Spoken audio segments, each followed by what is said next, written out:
Hey everyone, Mr. Mr. here. This is a guide for round 1 of the 2022 Nations Cup Test Season 2, and there's a lot of things to talk about, so we'll get started right away with the details of the race. This is a 10-lap race at Alsace test course in reverse with the DS3 Racing, 208 GT by Peugeot, and the Clio RS Trophy. You can get these cars by completing menu book 11, so make sure you've done that if you haven't done so yet. This is a tuning race, so I need to show you what you need to do to get to the tune that I have. The first thing we're going to do is actually go to GT Auto, and we're going to give it a wide body upgrade. This actually affects the car by giving it a bit more downforce, so you want to get the wide body upgrade. I already got it on my car. Then you want to go back to GT Auto again and make sure you offset your wheels. So once you get the wide body done, choose any set of wheels. You can even use the stock wheels, and you want to give them an offset by setting it too wide so you can get a bit more grip. And then you want to go to the custom parts, go to front bumper and the rear wing, and make sure you install a custom set of them, as they'll give you downforce values to play with, and that'll actually come in handy for especially the first turn at Alsace test course in reverse. And then you'll need to head on over to the tuning shop because there's a lot of things that you need to buy there. For example, getting all 3 stages of the weight reduction. Make sure you buy it from stage 1 to stage 2 to stage 3. You'll also need the power restrictor and the ballast to nerf the car a bit because we're going to overpower it quite a bit. Make sure you also get the fully customizable computer because that'll also help with adjusting the car's power, and also get the low RPM turbocharger. And in terms of the racing brakes, you can either get the slotted or the drilled one. They pretty much function the same, they just look visually different. And here is the tune for the Renault Clio RS Trophy. We're trying to make the car pretty oversteery as it's a front wheel drive, so naturally it doesn't really like to turn. So we're bringing the rear of the car all the way up, just messing around with the suspension settings to try to make the car more oversteery, and you'll definitely notice that once you take it out on the track. As I mentioned earlier, get the low RPM turbocharger. I also have an anti-lag system. Make sure you check to make sure that this system is on because sometimes it's off.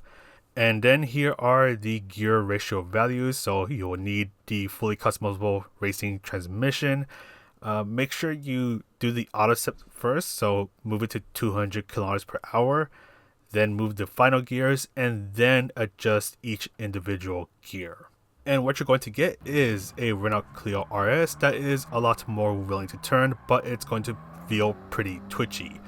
You'll want to be careful with the first right turn, as at least for me, that's where the car is a lot more willing to get unstable. So if you approach it all sorts of wrong, so turning in way too much, then you risk losing control. But everywhere else, it's a lot more willing to turn, as I mentioned before, so it should be a bit more enjoyable as you make your way around the track.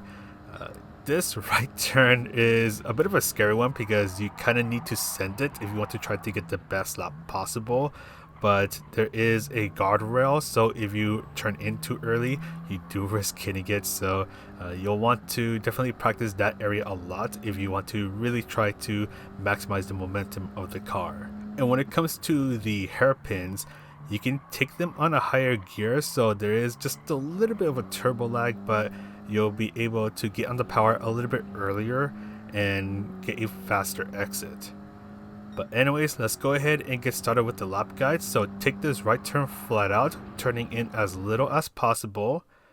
Then as you approach the first sign on the right, that's when you want to start to ease on the brakes, being really careful with your braking input, and you want to start to turn in.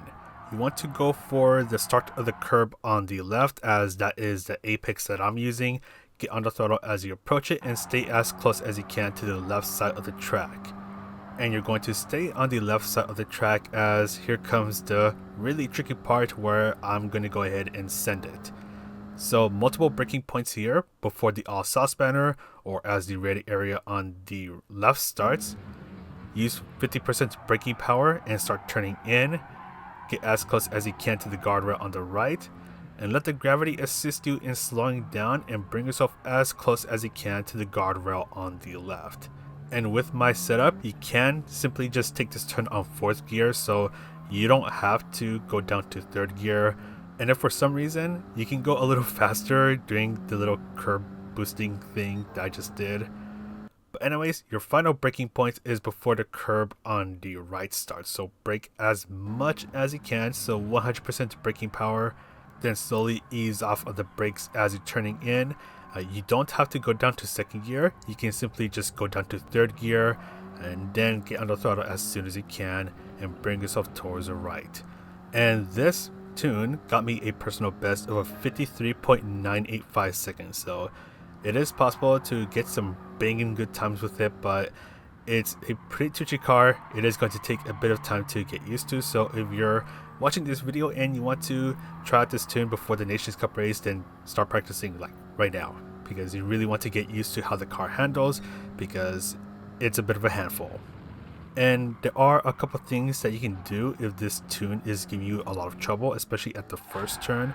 So if you want to make the car a bit more understeery but also a bit more predictable, you can do the following things. You can lower the body height adjustment for the rear of the car, lower the anti-roll bars for the rear of the car, or raise the front anti-roll bars. You can also move the ballast forward. As you see here, I actually have it at 0, so it's in the middle of the car, but you can move it a bit more forward to make the car a bit more stable. And you can also raise the rear downforce. But anyways, that's going to pretty much be it for this guide. Hopefully this guide helps you out. If you are going to participate in this race, I wish you the best of luck. But that is going to be all from me. So I'm going to go ahead and sign off now. Thank you guys for the support. Thank you to Playseat for supporting the channel as well. This is Mr. MCA wishing you a good race, and I'll see you in the next video.